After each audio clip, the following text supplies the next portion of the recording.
So hello everyone, welcome back to new video. तो दोस्तों, संपूर्ण उत्तराखंड की जो आपकी सीरीज चल रही है एमसीक्यू में, तो वो सीरीज चल रही है, लेकिन अब आप लोगों के लिए नोट्स में भी यहाँ पर पूरी इन्फॉर्मेशन प्रोवाइड कराई जाएगी। तो आप लोग इस प्लेलिस्ट को भी चेकआउट कर सकते हो नोट्स के फॉर्म में। अगर आप लोगों को संपूर्ण उत्तराखंड पढ़ना है तो यहाँ पर आप लोग इस प्लेलिस्ट को अच्छे से पढ़ लीजिए। यहाँ पर से आप लोगों के सारे टॉपिक यहाँ पर क्लियर होने वाले हैं।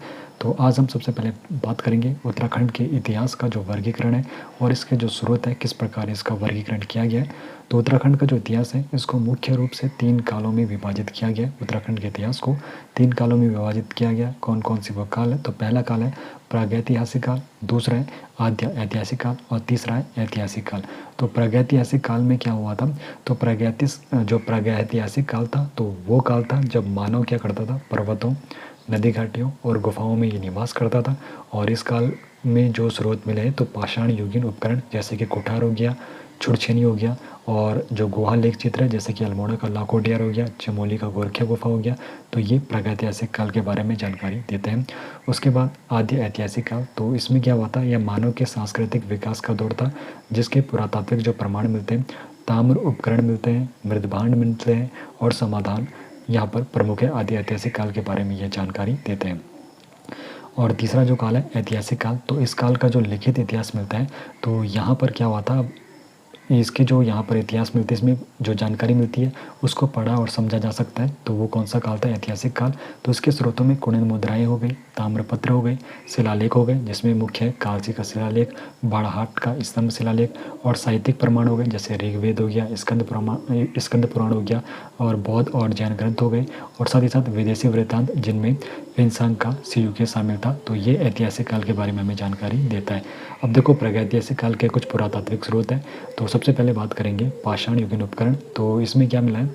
अलकनंदा, कालसी और रामगंगा नदी घाटियों से हस्त कुठार मिला है, छुड़छेनी मिला है। ये उपकरण क्या मिले? ये प्राप्त हुए पाषाण युगीन जो उपकरण मिले। कहाँ से मिले? अलकनंदा, कालसी और रामगंगा नदी घाटियों से ये उपकरण मिले हैं। और ये प्रागैतिहासिक काल में मानव निवास की क्या करते हैं? पुष्टि करते हैं। अब शैलाश्रय लेख और गुहा चित्र भी मिले। तो ये कहाँ कहाँ से मिले? तो लाखोटियार का है, लाखोटियार है अल्मोड़ा में। और लाखोटियार की जो खोज होती है 1968 में होती है। लाखोटियार की खोज जो कि अल्मोड़ा में 1968 में डॉक्टर महेश्वर प्रसाद जोशी जी ने करी थी। और यहाँ से मानव और पशुओं के चित्र मिले। कहाँ से?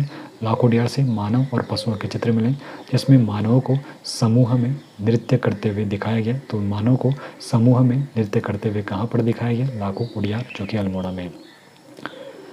खोज के संदर्भ में 1968 में खोज हुई, डॉक्टर महेश्वर प्रसाद ने खोज करी थी। और इन शैल चित्रों में भीम बेटिका शैल चित्रों के समान समरूपता है, और इनमें सफ़ेद, कथई और काले रंगों का प्रयोग किया गया है। और जो लाखोटियार है सुयाल नदी के तट पर स्थित है। लाखोटियार का है सुयाल नदी के तट पर ये स्थित है। और कहाँ है? अल्मोड़ा जिले में। आगे बढ़ने से पहले आपको बताना चाहता हूँ, अगर आप लोग हमें फाइनेंशियली सपोर्ट करना चाहते हो तो आप लोग इस QR कोड को स्कैन करके हमें सपोर्ट दे सकते हो, ताकि और भी बेहतरीन कंटेंट आपको यहाँ पर प्रोवाइड कराया जा सके। बात करेंगे अब यहाँ पर अगली जो गुफा मिली है गोरखिया गुफा। तो गोरखिया गुफा किस जनपद में? तो गोरखिया गुफा है चमोली जनपद में। तो गोरखिया गुफा की जो खोज का श्रेय जाता है राकेश भट्ट जी को।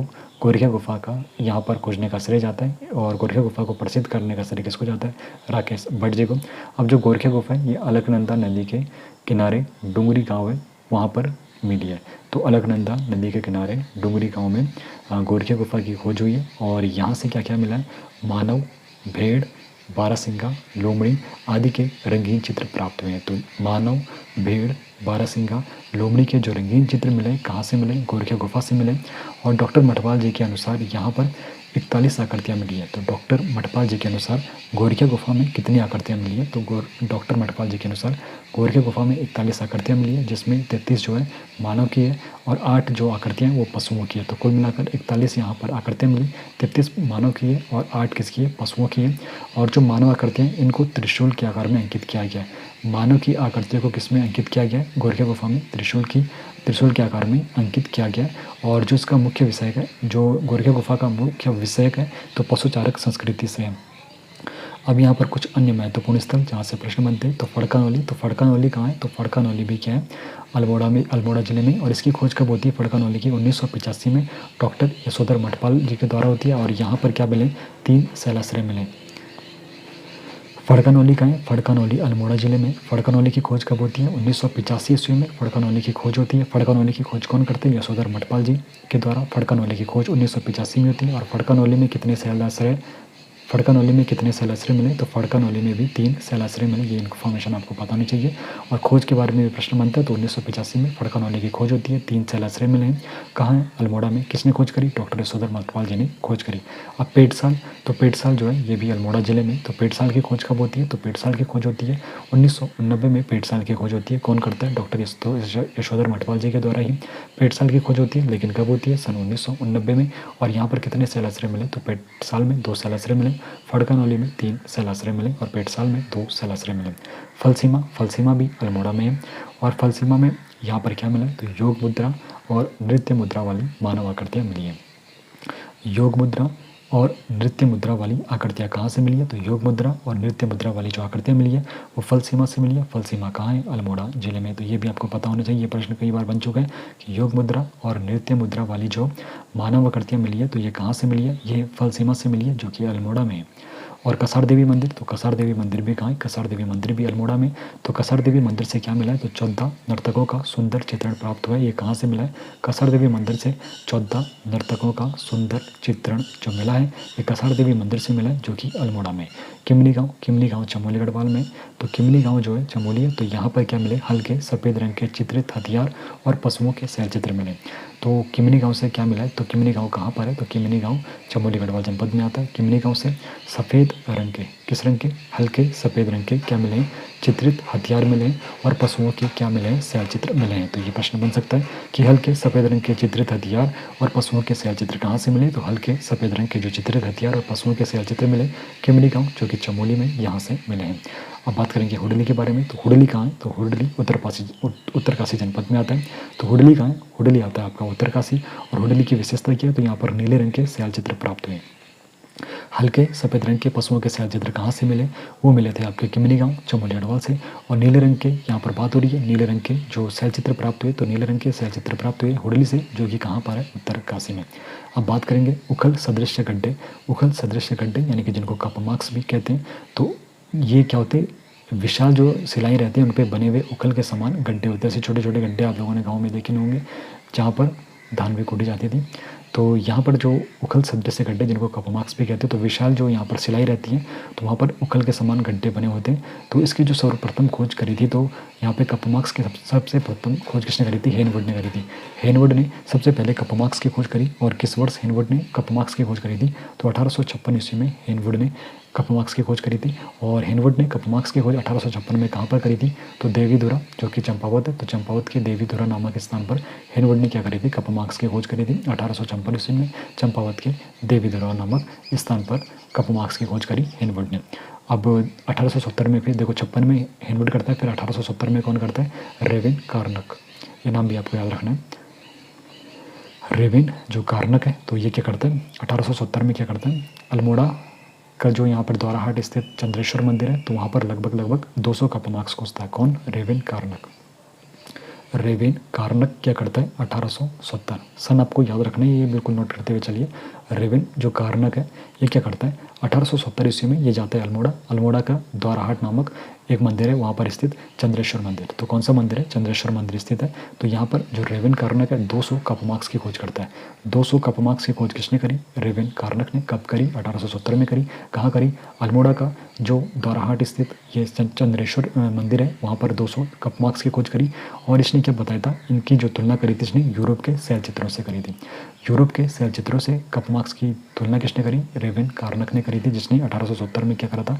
अल्मोड़ा का जो द्वाराहाट का चंद्रेश्वर मंदिर है वहाँ पर लगभग 200 कपमार्क्स जो खोजे थे, तो उन्होंने उन कपमार्क्स की तुलना करी थी यूरोप के शैल चित्रों से। अब यशोधर मठपाल जी को पश्चिमी रामगंगा जो घाटी है वहाँ के नौलाग्राम से 72 कपमार्क्स मिले हैं। 72 कपमार्क्स की खोज किसने करी थी पश्चिमी रामगंगा घाटी के नौलाग्राम में? तो यशोधर मठपाल जी ने पश्चिमी रामगंगा घाटी के नौलाग्राम से 72 कपमार्क्स की खोज करी थी। अब बात करेंगे ताम्र उपकरण के बारे में। तो उत्तराखंड में देखो प्रागैतिहासिक काल और आदि ऐतिहासिक काल के एक प्रसिद्ध जो स्रोत है ताम्र उपकरण, तो हरिद्वार का जो निकट वाला एरिया है बहादुराबाद, तो वहाँ से जब नहर की खुदाई हो रही थी तो उस वक्त क्या मिले? ताम्र निर्मित भाला मिला है, रिंग्स मिले और चूड़ियाँ मिली हैं। तो ये कब मिली है? भादराबाद से जब नहर की खुदाई हो रही थी हरिद्वार के निकट भादराबाद में, तो फिर ये चीज़ें मिले। ताम्र निर्मित भाला, कौन सा निर्मित? ताम्र निर्मित भाला, रिंग्स मिली थी और चूड़ियाँ मिली थी खुदाई के दौरान भादराबाद से जब नहर की खुदाई हो रही थी। तो साथ ही साथ एच.डी. सांकले के अनुसार जो ये उपकरण है गोदावरी घाटी से प्राप्त उपकरणों के समरूप बताएं। तो जो उपकरण मिले भादराबाद के नहर की खुदाई से, तो एच.डी. सांकले जी ने क्या बताया था? तो एच.डी. सांकले जी के अनुसार जो ये उपकरण मिले ये गोदावरी घाटी के प्राप्त उपकरणों के समरूप थे। अब देखो 1986 में अल्मोड़ा से भी एक ताम्र मानव आकृति प्राप्त होती है। 1986 में अल्मोड़ा से एक, और 1989 में बनकोट जो कि पिथौरागढ़ में, तो वहाँ से 8 ताम्र मानव आकृतियाँ प्राप्त हुई है। तो ये प्रश्न में बन चुका है 8 ताम्र मानव आकृतियाँ कहाँ से प्राप्त हुई है? तो 8 ताम्र जो मानव आकृतियाँ प्राप्त हुई है ये बनकोट से मिली है। बनकोट का है पिथौरागढ़ में। कब मिली है? 1989 में बनकोट में जो कि पिथौरागढ़ में, वहाँ से 8 ताम्र मानव आकृतियाँ प्राप्त हुई है। अब बात करेंगे महापाषाणीय समाधान के बारे में। महापाषाणीय समाधान यानी कि सबों को रखने की जो प्रथा है, तो उत्तराखंड में महापाषाणीय समाधान की जो पुष्टि होती है चमोली के मलारी गाँव से होती है। ये प्रश्न बन सकता है।